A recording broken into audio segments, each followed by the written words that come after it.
तो मार्केट के बाद एक न्यूज़ आई है जो कि बहुत इम्पोर्टेंट न्यूज़ है। तो क्या है, फटाफट से कवर कर लेते हैं। तो ये एक न्यूज़ है कि जो एक बैंक है ये दूसरे बैंक के साथ मर्ज होने जा रहा है। मर्ज का मतलब दोस्तों कि डायरेक्ट मर्ज नहीं, ये शेयर उसको, ये कंपनी उसको बाय करने जा रही है।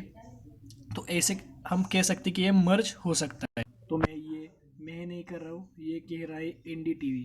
तो ये देख लीजिए, कोटक प्लस इंडसइंड बैंक, ये दोनों बैंक मर्ज होने जा रही है। तो ये हो गया मर्ज होने का न्यूज़। और ये देख लीजिएगा आप, कोट इस बैंक का टारगेट देख, कोटक महिंद्रा बैंक टारगेट 1680, और अभी ये बैंक चल रहा है। तो ये देख लीजिएगा कोटक महिंद्रा बैंक, ये मैंने ओपन कर लिया है। कोटक महिंद्रा बैंक फुल, ये जो शेयर है वो 1550 के लगभग चल रहा है। और इसने करीब करीब 2 रुपये से स्टार्ट हुआ था, 2 रुपये से सादा इसने 1600 तक गया था। तो 1600 तक कैसे गया, एक रातों रात गया सर? नहीं, ऐसा नहीं, इसने कुछ टाइम लिया।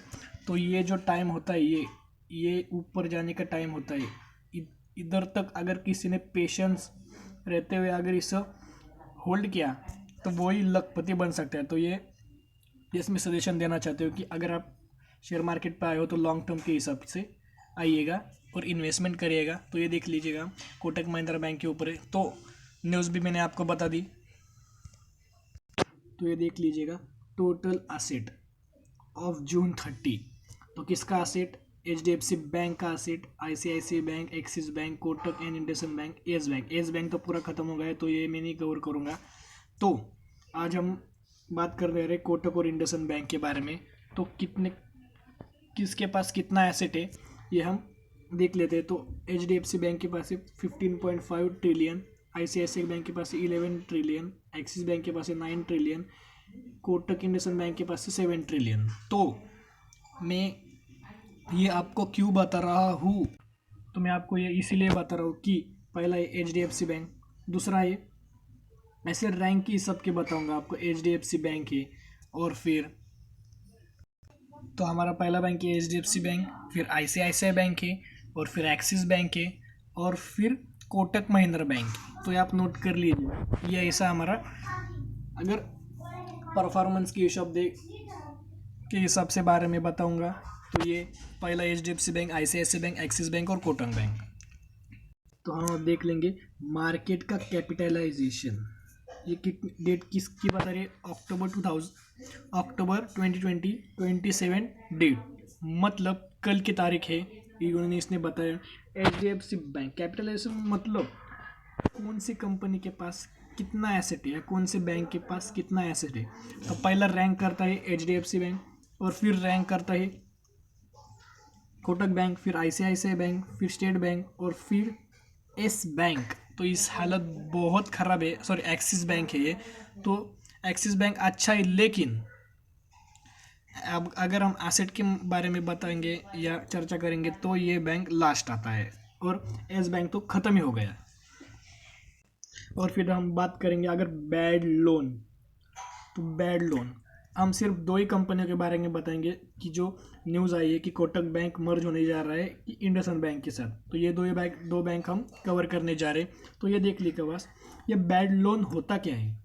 तो बैड लोन ये होता है कि कंपनी के पास कितना लोन है, पता चले कंपनी के पास कितना लोन है। अगर कंपनी भी प्रॉफिट जनरेट कर सकती है तो उसका 50% या कंपनी के हिसाब से जो भी उनको लोन चुकाना होगा वो कंपनी यहाँ पे कर देगी।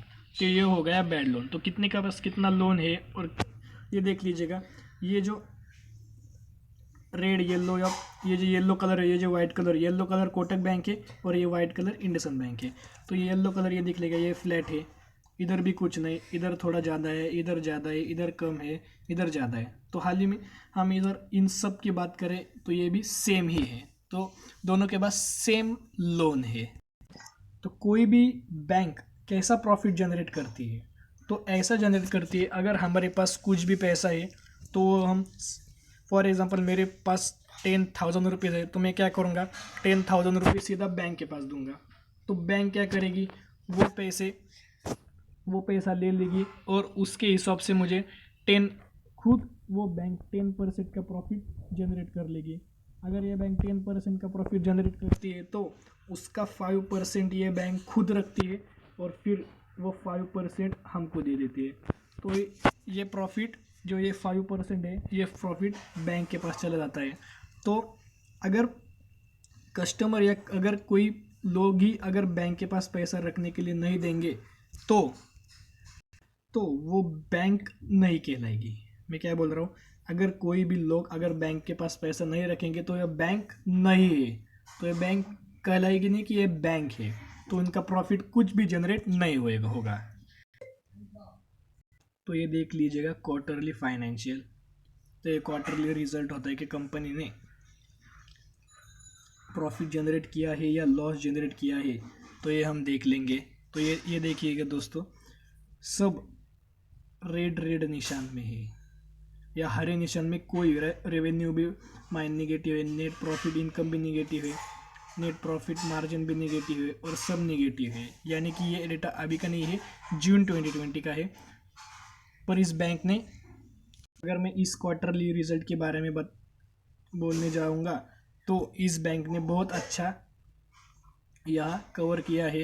तो अगर ये दो बैंक, हम अगर ये कोटक बैंक है और ये इंडसन बैंक है, ऐसा हम बोल सकते।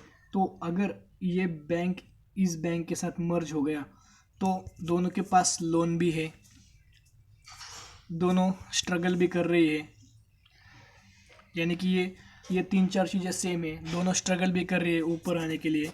तो अगर ये डील होती है, मैं क्या बोल रहा हूँ आप ध्यान से सुन लीजिएगा, अगर ये डील होती है तो ये शेयर उसी दिन ऐसा पलक झपकते ही ऊपर निकल जाएगा। मैं क्या बोलता हूँ, अगर डील होती है तो ये शेयर पलक झपकते ही ऊपर निकल जा सकता है।